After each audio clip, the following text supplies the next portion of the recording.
Hello दोस्तों, आप सभी का स्वागत है आपके अपने यूट्यूब चैनल इंग्लिश मस्ती पर। आज हम आपको बताने जा रहे हैं कि बीएड की फाइल कैसे बनाई जाती है।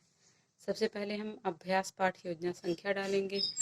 उसके बाद हम महाविद्यालय का नाम डालेंगे, जो भी आपके महाविद्यालय का नाम होगा आप उसको डालेंगे। उसके बाद हम 5 छोटे छोटे कॉलम बनाएंगे, जैसा कि आप हमारे फाइल में देख रहे हैं।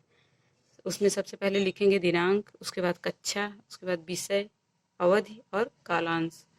उसके बाद जो भी आपका टॉपिक होगा आप उसको प्रकरण में लिखेंगे, जैसा कि वीणा वादिनी वर्दे, यह हमारा टॉपिक है। उसके बाद आगे की हेडिंग है सामान्य उद्देश्य। छात्रों में हिंदी भाषा के प्रति रुचि जागृत करवाना। दूसरा, बच्चों को कल्पना शक्ति का अवसर प्रदान करना। तीसरा, बच्चों के द्वारा मातृभाषा का विकास करना। और चौथी पॉइंट है भाषा ज्ञान को अच्छे से समझना। उसके बाद हमारे आगे की हेडिंग है विशिष्ट उद्देश्य। छात्रों को वीणावादिनी रचना का अध्ययन करवाना, छात्रों को शब्द भंडार में वृद्धि करवाना। और तीसरा पॉइंट है छात्रों को रचना के माध्यम से विद्या की देवी सरस्वती जी की वंदना के बारे में अवगत कराना और उन्हें लय से पढ़ना बताना। हमारी आगे की हेडिंग है सहायक सामग्री। सहायक सामग्री के अंतर्गत हम चाक, डस्टर, श्यामपट्ट को लिखेंगे। उसके बाद हमारी अगली की हेडिंग है शिक्षण विधि। शिक्षण विधि में प्रश्नोत्तर विधि, व्याख्यान विधि और प्रदर्शन विधि, हमारी 3 विधियां हैं। उसके बाद हम पूर्व ज्ञान को लिखेंगे। पूर्व ज्ञान में बच्चे सरस्वती वंदना के बारे में सूक्ष्म जानकारी रखते हैं। उसके बाद हमारा प्रस्तावना प्रश्न होगा, जैसे क्रम संख्या, छात्राध्यापिका क्रिया, छात्र छात्रा क्रिया। ऐसे ही हम छोटा सा एक बॉक्स बनाएंगे, जैसा कि आप फाइल में देख रहे हैं। उसके बाद हम छात्राध्यापिका क्रिया में सबसे पहला पॉइंट होगा, बच्चों आप लोग विद्यालय आने के बाद सबसे पहले कौन सा कार्य करते हैं? बच्चे जवाब देंगे प्रार्थना। दूसरा क्वेश्चन है आप किसकी प्रार्थना करते हैं? तो बच्चे जवाब देंगे अपने भगवान की। तीसरा क्वेश्चन होगा कौन से भगवान की? तो बच्चे देंगे विद्या की देवी। तो चौथा क्वेश्चन होगा हमारा कौन होती हैं विद्या की देवी? सरस्वती माता। बच्चे जवाब देंगे सरस्वती माता की पर्यायवाची बताइए। बच्चे इस पर मौन रहेंगे। यही हमारा समस्यात्मक प्रश्न होगा। हमारी आगे की हेडिंग है उद्देश्य कथन। उद्देश्य कथन में हम लिखेंगे बच्चों आज हम विद्या की देवी माता सरस्वती, जिनको आप लोग वीणा पाणिनी भी कहते हैं, उनका विस्तृत अध्ययन करेंगे।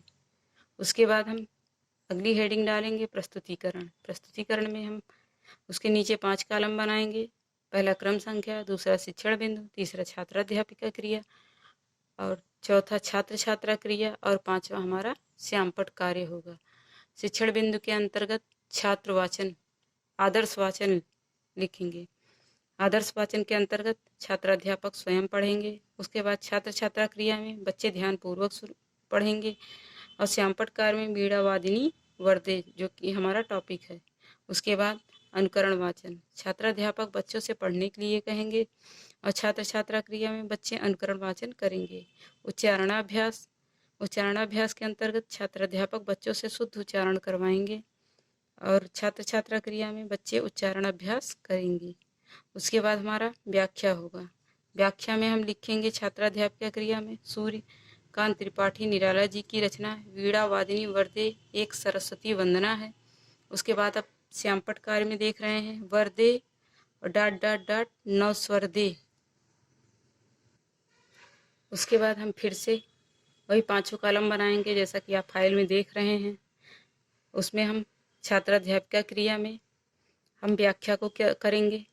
इन पंक्तियों में निराला जी ने देवी सरस्वती की वंदना की है और उनसे यह वरदान मांगा है कि भारत देश में सुख शांति की भरमार कर दें, हाथों में शक्ति दें, उर के बंधन को समाप्त कर दें और मलिनता को समाप्त कर दें, प्रकाश को बिखेर दें, नई गति, नौ लय, ताल, छंद, कंठ, कमल का निर्माण करें, नई चिड़ियों के कलरव को नया पंख दें, जिससे वे और बोल सकें, ऐसी उन्होंने कामना की है।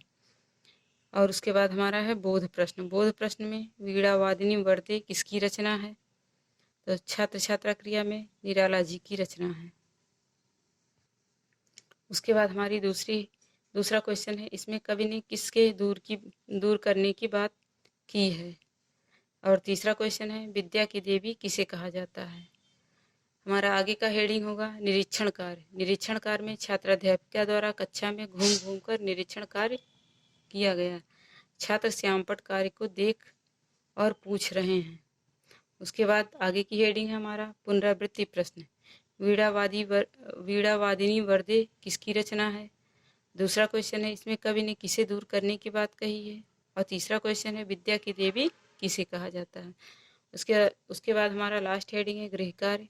बच्चों आप सब लोग व्याख्या लिखकर लाएंगे और इसके रचनाकार का नाम लिखकर लाएंगे। दोस्तों अगर आपको हमारा वीडियो अच्छा लगा हो तो प्लीज़ लाइक करें, शेयर करें, सब्सक्राइब करना ना भूलें। धन्यवाद।